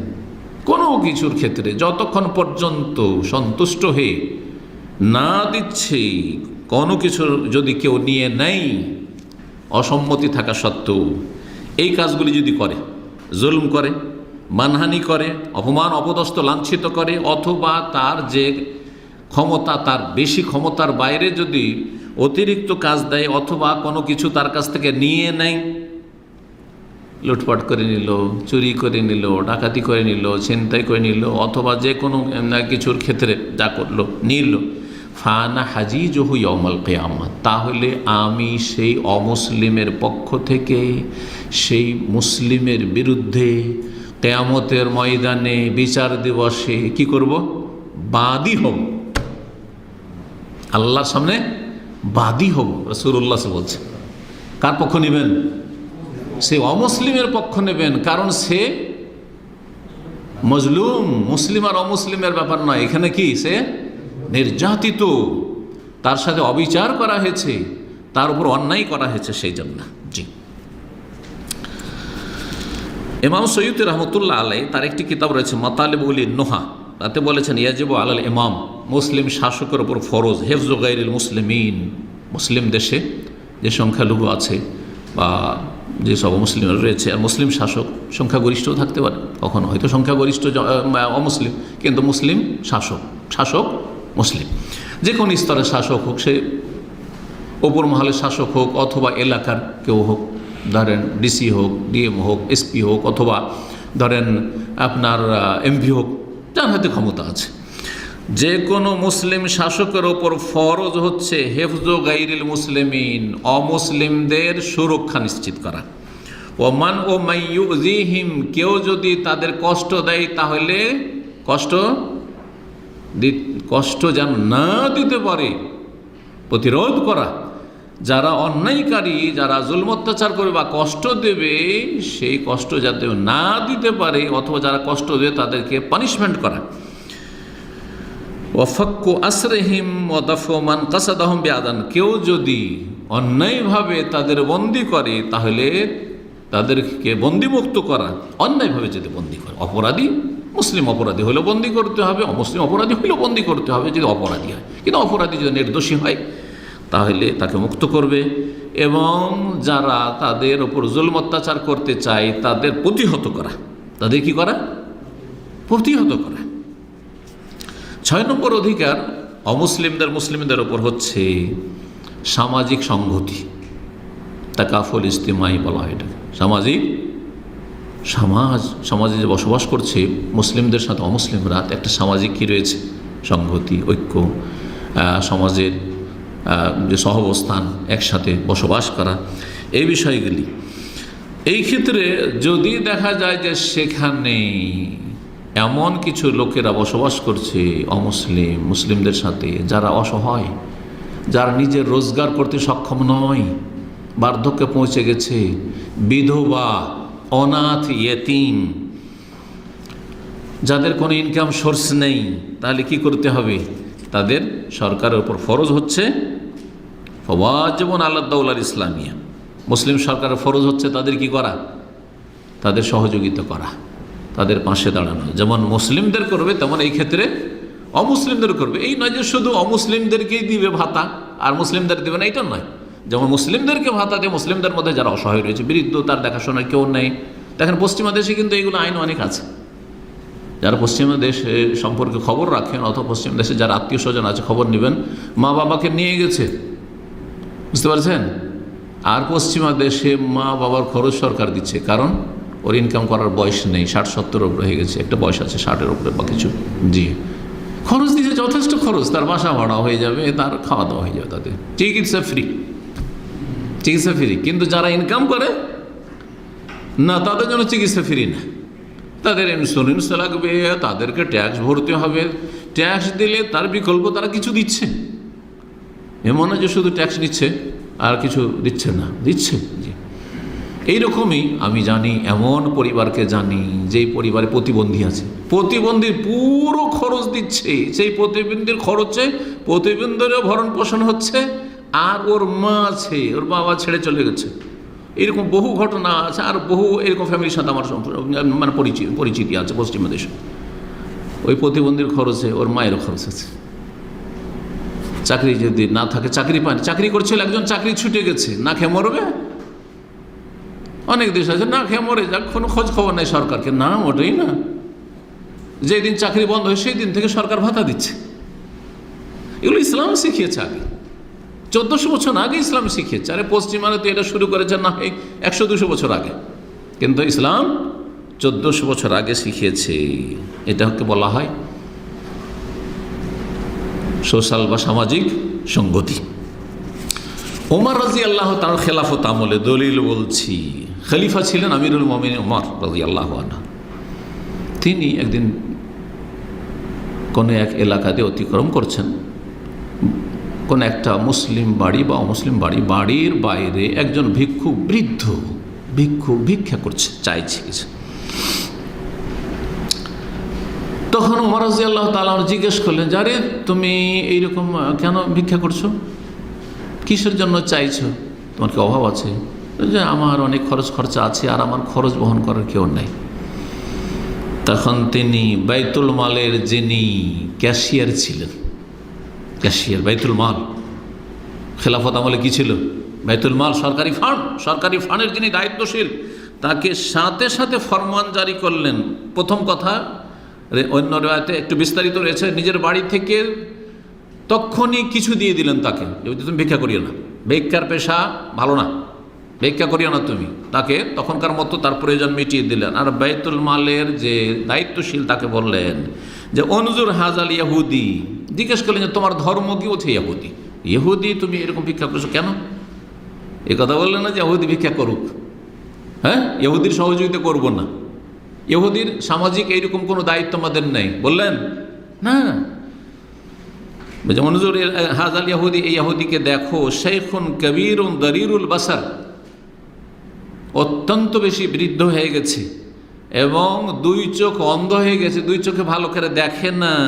ফাওয়াল্লাহি মা আনসাফনাহু, যদি এই অবস্থায় ভিক্ষা করতে থাকে এই ইহুদি, অন্ধ মানুষ, বৃদ্ধ মানুষ, তাহলে আমরা সুবিচার করলাম না, ইনসাফ করলাম না, অবিচার করলাম। কে বলছেন? এই উম্মতের তৃতীয় ব্যক্তি রাসূলুল্লাহ সাল্লাল্লাহু আলাইহি ওয়াসাল্লাম, তারপরে 2 নম্বর আবু বকর, তারপরেই ওমর রাদিয়াল্লাহু তাআলা আনহু আজমাইন। চিন্তা করেন, ইসলাম এই শিক্ষা দিয়েছে। আমরা ইনসাফ করিনি, এই ভিক্ষা যদি করতে থাকে তাহলে আন আকালনা শাবিবাত, যৌবনকালে সে এই দেশে কাজ করলো আর তারপরে তার ওপর যে জিজিয়া ছিল সেটা দিতে থাকলো, সুম্মা নাখযুলুহু ইনদাল হারাম, তারপর বার্ধক্য এসেছে তখন তাকে অসহায় ছেড়ে দেব। বার্ধক্য এসেছে তখন সে ইনকাম করতে পারছে না, উপার্জন করতে পারছে না, তাকে অসহায় ছেড়ে দেব, এটা চলবে না। এই বর্ণনাটি ইমাম আবু ইউসুফ রাহিমাহুল্লাহ, ইমাম আবু হানিফা রাহিমাহুল্লাহ সবচেয়ে বড় ছাত্র কে ছিলেন? ইমাম আবু ইউসুফ রাহিমাহুল্লাহ। তার একটি কিতাব রয়েছে কিতাবুল খারাজ, কিতাবুল খারাজের 126 পৃষ্ঠায় রয়েছে।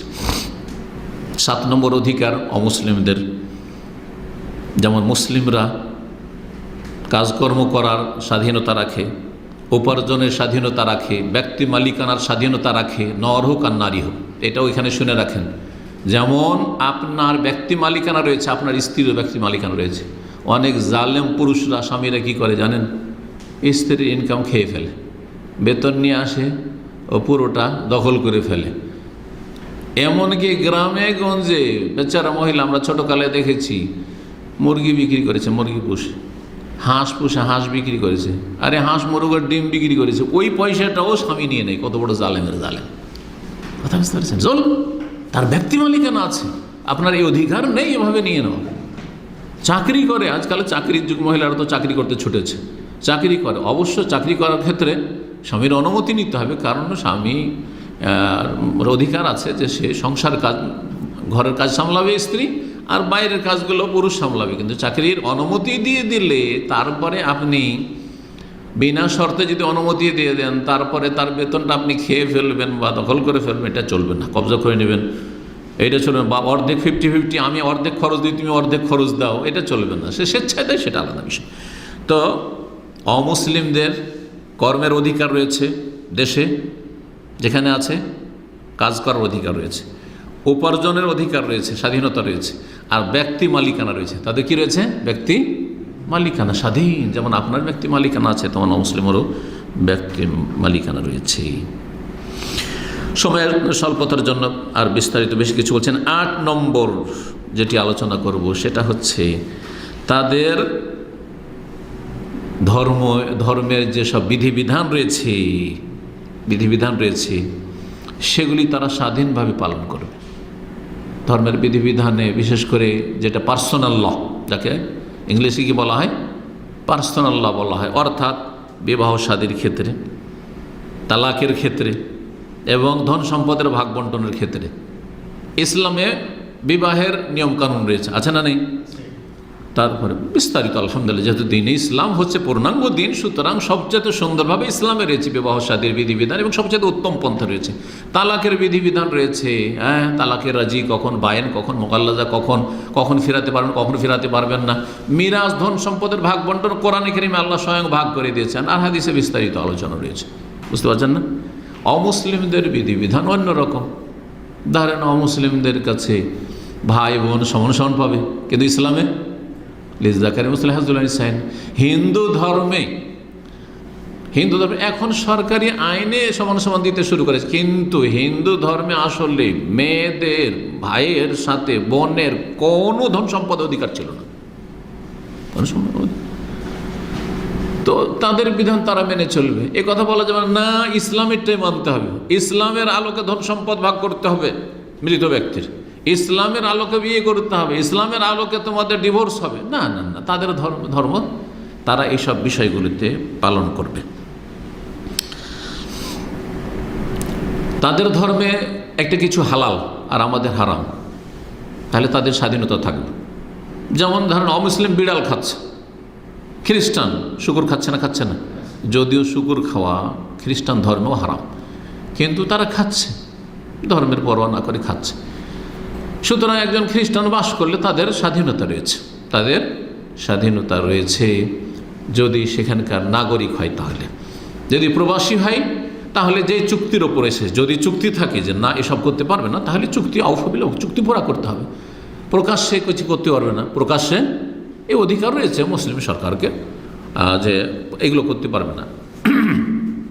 তারা মদ খাচ্ছে, মদের পারমিশন যদি থাকে, যে দেশে পারমিশন আছে, তাহলে তাদের অধিকার রয়েছে। আর যদি সেটা দণ্ডনীয় হয়, যেমন সৌদি আরবে দণ্ডনীয়, মুসলিমের জন্য দণ্ডনীয় আর অমুসলিমের জন্য দণ্ডনীয়, তাহলে যে কোনো স্তরে সবার জন্য নিষিদ্ধ। 9 নম্বর যে বিষয়টি সেটা হচ্ছে যে এই যে তাদের বিবাহ শাদী, তাদের বিবাহ তাদের তরিকায়, কারো মন্দিরে বিয়ে হয়েছে, কারো চার্চে বিয়ে হয়েছে, তাদের তরিকায় বিয়ে হয়েছে না, বিভিন্ন তরিকা তাদের পদ্ধতি রয়েছে, বিয়ে হয়েছে। এই বিবাহের যে প্রভাব পড়ে মানব জীবনের ওপর বা নাব্যন্ত জীবনে, যেমন বংশ সাব্যস্ত হওয়া, তারপরে মোহর, আমরা যেটাকে মোহর বলছি, যেটা দিয়েছে মেয়েকে, এইরকমই যদি তালাকের ক্ষেত্রে, তালাক হলো তো ইদ্যত ইত্যাদি, এইসব বিষয়গুলির ক্ষেত্রে তাদের স্বাধীনতা রয়েছে এবং তারা তাদের ধর্মের আলোকে এগুলো সিদ্ধান্ত নেবে। এবং বংশ পরিচয়, আমাদের দিন ইসলাম উদাহরণ দিলে বুঝবেন, একজন মানুষ বিয়ে করার পরে 6 মাসের আগে যদি বাচ্চা ভূমিষ্ঠ হয়ে যায়, তাহলে সেই বাচ্চা কার?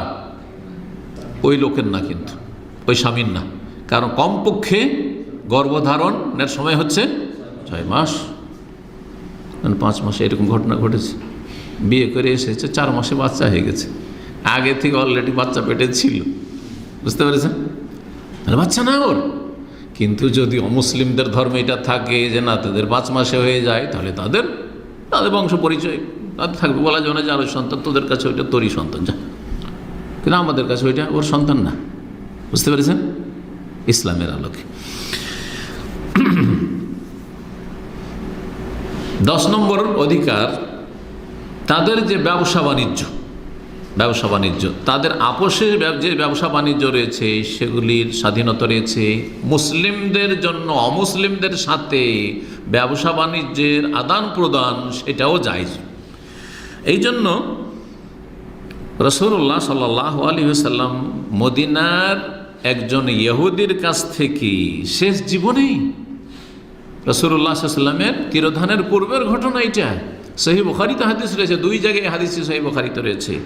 রাসূলুল্লাহ সাল্লাল্লাহু আলাইহি ওয়াসাল্লাম একজন ইহুদির কাছ থেকে জব কিনেছিলেন 30 সা, সহিহ বুখারীতে রয়েছে 30 সা, 30 সা, এবং ধারে কিনেছিলেন, যখন পয়সা নেই তো পরে দিয়ে দেব, তো জামানত হিসাবে তার কাছে বন্ধক রেখেছিলেন। কি রেখেছিলেন? বর্ম, শরীরের যে যুদ্ধের ময়দানে রণক্ষেত্রে যেটা ব্যবহার করা হয় শরীরে সুরক্ষার জন্য, সে বর্ম, ওয়াদির ওহু মারহুনাতুন ইনদা ইহুদি, রাসূলুল্লাহ সাল্লাল্লাহু আলাইহি ওয়াসাল্লাম বর্ম বন্ধককৃত ছিল, বন্ধক রাখা ছিল এক ইহুদির কাছে। অথচ এই বর্মকে মুসলিমদের খেলাফ ব্যবহার করতে পারে, সম্ভব আছে না? নেই, তারপরও রেখেছেন। তাহলে অমুসলিমদের সাথে ব্যবসা বাণিজ্য জায়েজ, সেটা দেশের অমুসলিম হোক অথবা অন্য দেশের, অমুসলিম দেশ থেকে পণ্য কিছু পাঠাচ্ছেন, কিছু ওদেরগুলো আনাচ্ছেন, ইম্পোর্ট এক্সপোর্ট জায়েজ এগুলো। জি। 11 নম্বর, তাদের ধর্মের আলোকে তাদের বিবাহ শাদীর অধিকার রয়েছে, তাদের ধর্মের আলোকে বিবাহ শাদীর অধিকার রয়েছে। জি, যদিও আংশিক আলোচনা এর আগে করেছি, কিন্তু এই বিষয়টি মনে রাখতে হবে। বিবাহর ক্ষেত্রে ধরেন আমাদের বিবাহে কি রয়েছে? ইজাব এবং কবুল। প্রথম ওলি হইতে হবে, অভিভাবক। ওলির অনুমতি ছাড়া কি হবে না? বিয়ে হবে না। মেয়েদের ক্ষেত্রে, ছেলেদের না, মেয়েদের ক্ষেত্রে। আচ্ছা, তারপর ইজাব হইতে হবে ওলির পক্ষ থেকে। অভিভাবক প্রস্তাব করবে যে আমি আমার মেয়ের বিয়ে তোমার সাথে বা অমুক ছেলে অমুকের ছেলে অমুকের সাথে দিলাম, অথবা যে বিয়ে পড়াচ্ছেন কাজী সাহেব বা আলেম সাহেব, ইমাম সাহেব, তাকে বলবে যে ইমাম সাহেব আমার মেয়ের বিয়েটা পড়িয়ে দেন। এটা হচ্ছে প্রস্তাব, ইজাব। ছেলে কি করবে? কবুল। একজন অমুসলিম বিয়ে করছে, এগুলো কিচ্ছু নেই তাদের, একটু সেদুর পরিয়ে দিল, বিয়ে হয়ে গেল, ধরিলেন। অথবা একটু তাদের ব্রাহ্মণে ধর্মগুরুতে মন্ত্র পাঠ করে দিল, চার্চে বিয়ে হয়ে গেল। একটা আংটি পরিয়ে দিল, সাপোজ একটা আংটি পরিয়ে দিল, কিন্তু এটা খ্রিস্টান থেকে এসছে, এই জন্য কোনো মুসলিমের জন্য আংটি পরাপরই জায়েজ নাই, ওটাই জায়েজ নাই। তওবা করেন ওইসব মুসলিমরা যারা আংটি পরিয়ে দিয়েছি, সুতরাং আমাদের কথা পাকা হয়ে গেছে। কোথায় আছে ইসলাম? এইসব কাফেরদের অন্ধ অনুকরণ, হারাম। তো আংটি পরিয়ে দিলে বিয়ে হয়ে যায়, তো বিয়ে হয়ে যায়। ওইভাবে যদি তারা সংসার করে, সংসার করুক। মক্কার কাফেররা কি এইরকম কি ইজাব কবুল করে বিয়ে করতো নাকি? না, ইজাব কবুল শরীয়তের বিধান। যখন কোরআন নাজল হয়েছে, নবী সাল্লাল্লাহু আলাইহি ওয়াসাল্লাম ওহী নাজল হয়েছে, তারপরে না বুঝতে পারছেন কিনা? সুতরাং তাদের বিয়ে, জাহেলিয়াতের যুগের কাফেরদের বিয়েগুলোকে রাসূলুল্লাহ সাল্লাল্লাহু আলাইহি ওয়াসাল্লাম স্বীকৃত রেখেছেন না রাখেননি? না যখন স্বামী স্ত্রী দুইজনেই দম্পতি ইসলাম এসে কবুল করলো, ও তোমাদের তো ওই যুগে ওই রকম জাহিলি তরিকায় কাফেরদের তরিকায় বিয়ে হয়েছে, সুতরাং তোমাদের বিয়ে ঠিক ছিল না, বিয়ের নবায়ন করতে হবে। বিয়ে পড়িয়েছেন নাকি? কারো পড়িয়েছেন? না, পড়াননি। ওই বিয়েতে অমুকের ছেলে এটা, অমুকের মেয়ে এটা, স্বীকৃতি দিয়েছেন না দেন নেই? রাসূলুল্লাহ সাল্লাল্লাহু আলাইহি ওয়াসাল্লাম দিন ইসলাম দিয়েছে। জি, তো তাদের বিবাহ স্বীকৃত, তাদের ধর্ম মোতাবেক বিয়ে করেছে। কীভাবে বিয়ে করেছেন না করেছে সেটা দেখার বিষয় নয়। ইমাম ইবনুল কাইয়িম রাহিমাহুল্লাহ তার আহকাম আহলি জিম্বা, অমুসলিমদের বিধিবিধান সম্পর্কে আহলে জিম্বার আহকাম আলোচনা করতে গিয়ে বলেছেন, লাম ইয়ানুস আহাদু মিন আইম্মাতিল ইসলাম আলা বুতনান আনকিহাতি গায়রিল মুসলিমিন। ইসলামের যত আইম্মায়ে কেরাম রয়েছেন তাদের কেউ এ কথা বলেননি যে অমুসলিমদের বিবাহগুলি বাতিল। অমুসলিমদের বিবাহ, ইহুদি, খ্রিস্টান, হিন্দু, বৌদ্ধ, প্রত্যেক ধর্মের আপন আপন বিবাহর তরিকা রয়েছে। কেউ বলেননি যে তাদের বিয়েগুলো বাতিল। ওয়ালা ইউমকিনু লিআহাদিন আন ইয়াকুলা যালিকা, কারোর জন্য এ কথা বলার অধিকারও নেই, সম্ভব না। কোন ইমাম বলেন না, আবু হানিফা না, শাফি না, মালিক না, আহমদ না, বুখারী না, মুসলিম, কোন ইমাম এ কথা বলেন না। ইবনে তাইমিয়া সবাই এক বাক্যে স্বীকার করেছেন, কারণ রাসূলুল্লাহ সাল্লাল্লাহু আলাইহি ওয়াসাল্লাম কাফেরদের বা মুসলিমদের জাহিলিয়াতের যে বিবাহগুলিকে সাব্যস্ত রেখেছেন, তারা অমুসলিম থেকে গেলেও আর ইসলাম গ্রহণ করলেও। শেষ পয়েন্ট, আর এটা দিয়ে শেষ করব, তা হচ্ছে অমুসলিমদের সবচেয়ে বড় হক যেটি অধিকার, এবং অমুসলিমদের সাথে সবচেয়ে বড় যেটা কল্যাণ কামনা এবং তাদের খায়ের খাহি করা, ভালাই করা এবং তাদের মঙ্গল কামনা করা এবং তাদের হিতাকাঙ্ক্ষী হওয়া, সেটা হচ্ছে তাদেরকে আল্লাহর দ্বীনের দিকে আহ্বান করা, দাওয়া ইলাল্লাহ, তাদেরকে ইসলামের দিকে দাওয়াত দেওয়া। অনেক অমুসলিমরা এই বিষয়টি বুঝে না। অমুসলিমদেরকে দাওয়াত দেওয়া মানে আমরা আমাদের সংখ্যা বাড়ানো, এটা উদ্দেশ্য নয়, বরং আল্লাহর সৃষ্টি সবচেয়ে শ্রেষ্ঠ সৃষ্টি মানব জাতিকে জাহান্নাম থেকে রক্ষা করা, জাহান্নামে যেতে দেব না। এরা আমাদের মতো মানুষ, আমিও আদম সন্তান আর এরাও আদম সন্তান, সুতরাং আমি নিশ্চিত জানছি, যেমন এখন নিশ্চিত জানছি এখন রাত, যেমন আমি ইয়াকিন করছি যে আমার রব আল্লাহ, আমার নবী রাসূলুল্লাহ মুহাম্মদ রাসূলুল্লাহ, আমার আসমানি বিধান হচ্ছে আল কোরআনুল কারীম, ওই রকমই আমার ইয়াকিন রয়েছে যে কেউ যদি কুফরির অবস্থায় মারা যায় তো চিরস্থায়ী জাহান্নামী হবে। আমি একে কেন জাহান্নামে যেতে দেব? একটি লোককে যদি আমরা দেখি দুনিয়াতে, নর হোক আর নারী হোক, যে আগুনে ঝাঁপ দিতে যাচ্ছে, ছাদের ওপর থেকে আছাড় দিয়ে আত্মহত্যা করতে যাচ্ছে, ফাঁসিতে ঝুলতে যাচ্ছে, আগুনে পড়তে দেব? হ্যাঁ, ফাঁসিতে ঝুলতে দেব? বলেন, কখনো দেব না, কখনো দেব না। জানে প্রাণে নিজের জানের ঝুঁকি নিয়ে তাকে বাঁচাবার চেষ্টা করব। একজন পানিতে সাঁতার যায় না, পানিতে ঝাঁপ দিয়ে আত্মহত্যা করে ডুবে মরতে যাচ্ছে, মরতে দেব? নিজের জান চলে যায় অনেক সময় বাঁচাতে গিয়ে, কিন্তু মানুষ বাঁচাবার চেষ্টা করে যে এই মানুষকে, সে মানুষ, মরতে দেব না। তাহলে এই দুনিয়ার যে জীবনটা, এটাকে বাঁচাবার জন্য আমরা এত রিস্ক নিই, এত ঝুঁকি নিই, তাহলে পরকাল যেটা চিরস্থায়ী জগৎ, চিরকাল জাহান্নামে থাকতে হবে, এই মানুষগুলিকে যদি তারা এই কুফরির অবস্থায় আসমানি সিলেবাস ফলো না করে মারা যায়, আসমানি সিলেবাস ছাড়া যদি মারা যায়, তাহলে তারা চিরকাল আগুনে জ্বলতে থাকবে, খালিদিনা ফিহা আবাদা, চিরকাল সেখানে বসবাস করবে, আল্লাহু আকবার, জ্বলতে থাকবে। ওমা হুম বিখারিজিনা মিনান নার, জাহান্নাম থেকে, আগুন থেকে কোনোদিন বেরোবে না, কোনোদিন বেরোবে না। ইন্নাল্লাহ লাআনাল কাফিরিন ওয়া আ'আদ্দা লাহুম সাইরা, তাদের জন্য জ্বলন্ত আগুন প্রস্তুত করে রাখা আছে। এই জ্বলন্ত আগুন দাও দাও করে জ্বলছে, কেন সেখানে আমি ঝাঁপ দিতে দেব? সুতরাং কি কাজ করব আমরা? প্রত্যেক মুসলিম, শুধু আলেম নয়, শুধু দায়ী না, হ্যাঁ, সে ইসলামের প্রচারক কোনো বিশিষ্ট ব্যক্তি না, বরং প্রত্যেক মানুষ কি করবে?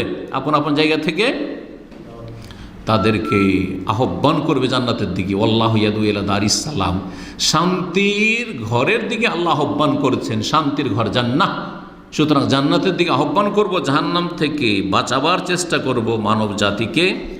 সুতরাং অমুসলিমদের সবচেয়ে বড় কল্যাণ করা হচ্ছে আল্লাহর দ্বীনের দিকে আহ্বান করা। ইসলামকে তাদের সামনে সুন্দরভাবে উপস্থাপনা করা, ইসলাম সম্পর্কে যদি তাদের ভুল বোঝাবুঝি থাকে তাহলে সেই ভুল ধারণাগুলি দূর করার চেষ্টা করা, আর তাদের ইসলামের সৌন্দর্য তুলে ধরা। আর তারপরে সবচেয়ে বড় গুরুত্বপূর্ণ তাদের দাওয়াত হচ্ছে সাইলেন্ট দাওয়া, নীরব আহ্বান, নীরবতার সাথে দাওয়াত করা। সেটা হচ্ছে অমুসলিমদের পাশে বাস করেন, আপনার চলা ফেরা আখলাক চরিত্রের মাধ্যমে আকৃষ্ট করেন যে এই লোকটি এত ভালো কি করে, এই লোক এত ভালো কি করে।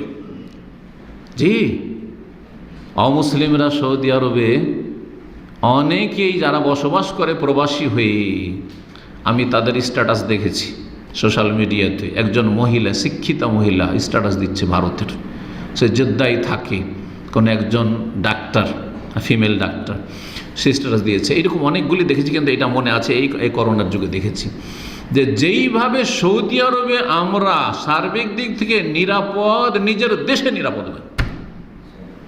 একাই আমি মলে যাই, একাই সুপার মার্কেটে যাই, একাই রাস্তাঘাটে ঘুরি, একাই আমি আমার হসপিটালে ক্লিনিকে যাই, কোনোদিন আমাকে কেউ উত্ত্যক্ত করে না। জি, এটা কি করেছে? আকৃষ্ট করেছে।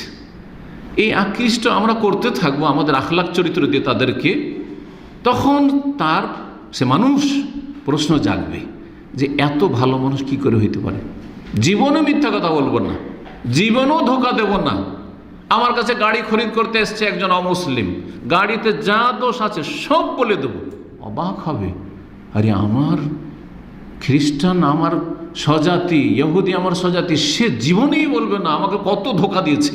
আর এই মুসলিম এক একটা করে বলে দিয়েছে আমার গাড়িতে এই সমস্যা আছে, আমার গাড়িতে এই সমস্যা, আমার গাড়িতে এই সমস্যা আছে। অবাক অবাক হয়ে যাবে। কথা বুঝতে পারছেন? মদিনা ইউনিভার্সিটির এক ছাত্রের গল্প মনে পড়ে গেল। সুবহানাল্লাহ, এটা হচ্ছে চরিত্র দিয়ে দাওয়াত দেওয়া। এয়ারপোর্টে গিয়ে নেমেছে, দেশে যাচ্ছে অনেক আগে, তখন তো এইরকম উন্নত মেশিন ছিল না। তখন জিজ্ঞাসা করতো যে তোমার কাছে ইলেকট্রনিক কি সামান আছে, আর তখন ওগুলোর ওপর কি করতো, হ্যাঁ লাগাইতো, চার্জ লাগাইতো আর কি, অনেক পয়সা লেগে যেত। তো সে ধার্মিক ছেলে, বলছে আমি সত্য কথা বলবো, আমার পয়সা লাগুক, কিন্তু সত্য কথা বলবো। ওকে জিজ্ঞাসা করেছে তোমার কাছে কি কি সামান আছে, বলেছে আমার কাছে এই আছে, আমার কাছে এই আছে, কটা কি আছে, কটা কি আছে সব বলে দিয়েছে। আমাদের যুগে আমরা যখন ছাত্র ছিলাম, আজকে 30 বছর আগে, 28 বছর 30 বছর আগের কথা বলছি, এবং সেই ছেলেকে আমি চিনি, খুবই দিনদার পরেশগার মানুষ। সব যখন বলে দিয়েছে তখন সেখানে যে কাস্টম অফিসার, সে টাকাচ্ছে ওকে, যে কোনো প্যাসেঞ্জার তো এইভাবে বলে না যে আমার কাছে এই আছে, এতটা আছে, এতটা আছে, এতটা আছে, এতটা স্বর্ণ গোল্ড আছে, তো এই আছে, সেই আছে, এই ঘড়ি আছে, তমুক আছে, তমুক আছে। যে মোবাইলের যুগ ছিল না, কিন্তু সব বলে দিচ্ছে। অবাক হয়ে তাকাচ্ছে, তো বলছে তুমি সব বলে দিলে? বলছে আমার ধর্মে মিথ্যা বলা হারাম, আমার ধর্মে মিথ্যা বলা হারাম, আমি মিথ্যা বলে জাহান্নামে কেন যাবো, আমি নরকে যাব? তখন বলছে যাও যাও, ছেড়ে দিল তাকে, কিছুই নিল না তার কাছে কাস্টম অফিসার। কিন্তু যারা মিথ্যা বলেছে তাদের সন্দেহ হইল, আর তল্লাশি করা শুরু করলো, আর তারা বের করে করে সবার কাছে কাস্টম চার্জ লাগালো, সবার উপর, এবং কাস্টম চার্জ নিল। বুঝতে পেরেছেন সততা?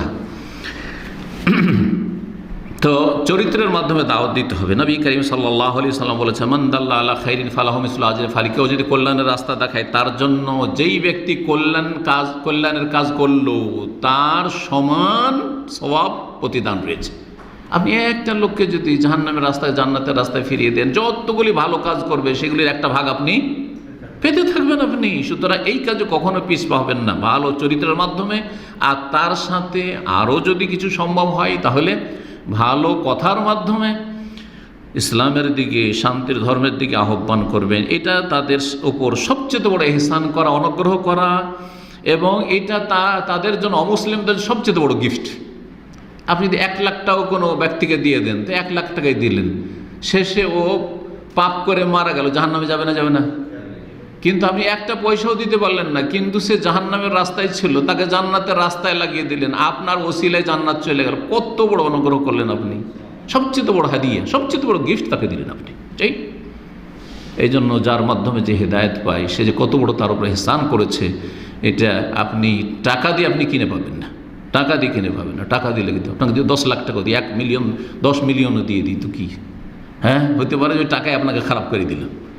কিন্তু যদি আপনি কারো মাধ্যমে হেদায়েত হয়ে থাকেন তো কত বড় যে আপনার উপরে ইহসান হয়েছে তার পক্ষ থেকে। সুতরাং দাওয়াতের কাজে কেউ পিছপা হবেন না। আল্লাহ রাব্বুল যেন আমাদেরকে তৌফিক দান করেন, আরও বেশি বেশি তৌফিক দান করেন, এবং আমাদের যারা দাওয়ার ময়দানে কাজ করছে আল্লাহ যেন অহংকার মুক্ত রাখেন, যাতে করে এতে এত বেশি আনন্দিত না হয় যাতে আমল আমাদের নষ্ট হয়ে যায়, এটাও যেন না হয়। আল্লাহ যেন ইখলাস দান করেন। রাসূলুল্লাহ সাল্লাল্লাহু আলাইহি ওয়াসাল্লাম বলছেন, ওয়াল্লাহি আল্লাহর কসম করে বলছি, লা ইয়াহদি আল্লাহু বিকা রাজুলান ওয়াহিদান খায়রুল লাকা মিন হুমুরিন নাম। তোমার মাধ্যমে যদি আল্লাহ একটা লোককে সঠিক রাস্তা দেখে, জান্নাতের রাস্তা দেখিয়ে দেয়, তাহলে এটা লাল উট, সবচেয়ে মূল্যবান আরবদের সম্পদ, তার চেয়ে বেশি ভালো। সুতরাং জাহান্নামের রাস্তা থেকে জান্নাতের রাস্তায় লাগাও। অশান্তির, কষ্টের, আযাব, শাস্তির পথে চলছে সেখান থেকে অমুসলিমদেরকে শান্তির রাস্তায়, শাস্তির পথ থেকে শান্তির পথে নিয়ে আসার চেষ্টা করো। আল্লাহ রাব্বুল যেন আমাদের তৌফিক দান করেন। শেষখানে একটি কথা বলে শেষ করব। অধিকারগুলি বলা শেষে আমি 12টি পয়েন্টে বললাম। এই অধিকারগুলি অমুসলিমের রয়েছে, কিন্তু সতর্ক সাবধান। এই অধিকারগুলি ঠিকভাবে যথাযথ পালন করা, আদায় করা এবং সেই অধিকার প্রাপ্যগুলি তাদেরকে দেওয়া, এটা হচ্ছে মধ্যম পন্থা। এই ক্ষেত্রে যেমন চরম পন্থা জুলম, অত্যাচার, বাড়াবাড়ি করা, অবিচার করা, তাদের সাথে খারাপ আচরণ, চরম পন্থা হারাম, ঠিক তেমনি ঢিলা পন্থা হারাম। ঢিলা পন্থা কি? অমুসলিমদের সাথে এত খাতির, ধর্মীয় খাতির, আমরা তাদের পূজা পার্বণে হাজির। এক শ্রেণী আমাদের মুসলিমরা, মুসলিম নেতারা, হ্যাঁ মুসলিম প্রভাবশালী পয়সাওয়ালারা মসজিদেও আছে, চার্চেও আছে, গির্জাতেও আছে, মসজিদে আছে, অন্য জায়গাতে শিরক কুফরির আস্তানাতেও আছে। না না, মোটেই না, এইটা চলবে না। তাদের যেসব মেলা ঠেলা আছে, পুজোর মেলা, তাদের উৎসব, সে উৎসবে আনন্দ প্রকাশ করা, উৎসব শেয়ার করা। কেন কোনো অমুসলিম কি আপনাদের মসজিদে জুমা পড়তে আসে, 5 ওয়াক্ত জামাতে আসে? হ্যাঁ, আর আপনাদের সাথে ঈদ পড়তে আসে? তাহলে আপনাদের সাথে আপনারাও কোরবানি করছেন, সুতরাং ওরাও কোরবানি দিন কোরবানি করছে নাকি? কোনো মুসলিম তো এই কাজ করে না। তো আপনারা কেন তাদের পূজা পার্বণে গিয়ে হাজির, তাদের মেলায় গিয়ে হাজির, তাদের এত উদারতা কেন? এটা হচ্ছে দিন সম্পর্কে অজ্ঞতা অথবা বেপরোয়া হয়ে যাওয়া। আমার ধর্মের প্রয়োজন নেই, আমার আখেরাতের প্রয়োজন নেই, আমার জান্নাতের প্রয়োজন নেই, যা মনে আসলো তাই করলাম, যা মনে আসলো তাই বললাম। জি, এদের ইসলাম নেই আসলে। সতর্ক সাবধান। দুই দিকে গুমরাহি রয়েছে। বাড়াবাড়ি করে জুলম অত্যাচার করা মুসলিমদের উপর হারাম, যেমন ঠিক তেমনি ধর্মের ক্ষেত্রে ছাড় দাও, মানে ওদের ধর্ম ওরা পালন করুক, ওদের উৎসব ওদের ধর্ম, ওদের ধর্ম ওদের উৎসব, আমাদের না ধর্ম না আমাদের উৎসব। কিন্তু কি স্লোগান এটি এক শ্রেণীর অজ্ঞদের, যে ধর্ম যার যার, কিন্তু উৎসব সবার। না না, উৎসব আপনার ধর্ম আপনার উৎসব। আমার ঈদুল ফিতর আমার উৎসব, আমার ঈদুল আজহা আমার কোরবানি আমার উৎসব। ওরা তো করেন না, আর ওদেরকে ডাকি না, ওটা করতেও বলবো না যতক্ষণ পর্যন্ত ইমান না নিয়ে আসবে। কথা বোঝা গেছে? স্বেচ্ছায় স্বাধীনভাবে ইমান নিয়ে এসে কোরবানি করুক, ঠিক আছে, কিন্তু তুমি আসো আমি আসি 2-1টাতে, না না না, এটা নেই ইসলামে। সুতরাং সাবধান, কোন মুসলিম তাদের উৎসবে অংশ নেবে না। তবে তাদের যদি কেউ মারা যায়, এই মশলাগুলো জেনে নেন, কোনো অমুসলিম মারা গেছে, তাহলে শোকবার্তা দিতে পারেন এবং তাদের বলবেন যে আপনাদের এই যে বিপদ আপদ এসেছে বা মুসিবত, এই মুসিবতকে আল্লাহ কি করুক, লাঘব করুক, দূর করুক, আপনাদেরকে ধৈর্য ধারণের তৌফিক দান করুক, এগুলো কথা বলেন। আল্লাহ আপনাদেরকে উত্তম বিকল্প দান করুক, এই ধরনের ভালো কথা বলতে পারেন। কিন্তু বলবেন আল্লাহ ক্ষমা করুক, আল্লাহ জান্নাতবাসী করুক, ইন্না লিল্লাহি ওয়া ইন্না ইলাইহি রাজিউন, না, এটা হারাম। কারণ যে কুফরের অবস্থায় মারা চলে গেছে, ইমানবিহীন মারা গেছে, তার জন্য আর ক্ষমার দরজা নেই, ক্ষমার রাস্তা বন্ধ করে দিয়েছেন আল্লাহ রাব্বুল আলামিন। সুতরাং ক্ষমার দোয়া করতে পারবেন না, রহমতের দোয়া করতে পারবেন না, এই দোয়াগুলি করতে পারবেন রাহিমাহুল্লাহ, আল্লাহ রহম করুক, চলবে না? তাদের জন্য তাদের বাইবেল পাঠ করছে আর আপনাদের মোল্লারা গিয়ে কোরআন খানি করছে। বড় নেতা মারা গেছে তখন এগুলো হয়েছে, কিন্তু মুসলিমরা করে, ওদের বাইবেল পাঠ হচ্ছে আর এরা গিয়ে কি করছে? কোরআন খানি করছে বিদাতি মোল্লারা। আর এদের তো ধর্ম মাজারের ধর্ম, সুতরাং অসুবিধা নেই, মাজারে যে কাজটা করছে ওইটা ওখানেও করছে, অসুবিধাটা কি? এটা ইসলাম নয়, সতর্ক সাবধান। তবে জীবিতদের জন্য হেদায়েতে দোয়া করবেন। বেঁচে আছে, কুফুরের অবস্থায় মারা যায়নি, এখনও বেঁচে আছে, আল্লাহ ফিরিয়ে দিতে পারে। আল্লাহ তুমি এই লোকটাকে হেদায়েত করে দাও। নবী করিম সাল্লাল্লাহু আলাইহি সাল্লাম দোয়া করেছেন না করেননি? ওমরের জন্য, দুই উমর ছিল, ওমর আর আমর বিন হিশাম, আবু জাহল। আল্লাহ দুই উমরের মাঝে যেটা তোমার কাছে প্রিয় তাকে তুমি হেদায়েত করে দাও। আল্লাহ রাব্বুল কাছে প্রিয় ছিল উমর বিন খাত্তাব, উমরকে আল্লাহ হেদায়েত করে দিলেন। আবু জাহল প্রিয় ছিল না, নিকৃষ্ট ছিল আল্লাহর কাছে, জালেম ছিল, সীমা লঙ্ঘনকারী, আল্লাহ তাকে হেদায়েত করেননি। তাহলে হেদায়েতের দোয়া করা যেতে পারে যে কোনো কাফের সম্পর্কে, যে কোনো অমুসলিম সম্পর্কে। জি, আল্লাহ রাব্বুল যেন বুঝার তৌফিক দান করেন এবং আল্লাহ রাব্বুল আলামিন যেন আমাদেরকে আবার দোয়া করি মধ্যম পন্থা অবলম্বনের তৌফিক দান করেন। বাড়াবাড়ি থেকে আমাদের মুসলিম যুবকদেরকে, মুসলিম মূর্খদেরকে এবং সীমা লঙ্ঘন করে অন্যায় অত্যাচার করা এবং প্রতারণা করা আর কোনো অপরাধে জড়িত হওয়া, এসব থেকে মুসলিমদেরকে বেঁচে থাকার তৌফিক দান করেন। এবং তার সাথে সাথে অপরদিকে আরেক শ্রেণীর মুসলিম রয়েছে যাদের মাঝে অজ্ঞতার কারণে অথবা তাদের বেপরোয়া হওয়ার কারণে যে ছাড়াছাড়ি রয়েছে এবং তারা অমুসলিমদের ধর্মকর্মে শরিক হয়ে যাচ্ছে, এসব গুমরাহি ভ্রষ্টতা থেকে তাদেরকেও বেঁচে থাকার যেন তৌফিক দান করেন এবং এই সমস্তদের অনিষ্ট থেকে মধ্যমপন্থী মুসলিম উম্মাকে আল্লাহ যেন হেফাজত করেন। আল্লাহ রাব্বুল আলামিন যেন মানব জাতির কল্যাণ করেন এবং সমস্ত মানুষকে আল্লাহ রাব্বুল আলামিন হেদায়েত দান করেন, এই দোয়া করি। এবং হেদায়েতের পথে রাখেন, যারা হেদায়েতের ওপর রয়েছে আল্লাহ তাদেরকে হেদায়েতের উপর অটল রাখেন। জান্নাতের পথে রয়েছে আল্লাহ জান্নাতের পথে অবিচল রাখেন। জাহান্নামের পথে রয়েছে আল্লাহ যেন তাদেরকে ফিরে আসার তৌফিক দান করেন এবং আল্লাহ রাব্বুল আমাদের ইহকাল পরকালে সার্বিক কল্যাণ যেন দান করেন। ওয়া সাল্লাল্লাহু আলা নবিয়িনা মুহাম্মদ ওয়া আলা আলিহি ওয়া সাহবিহি আজমাইন।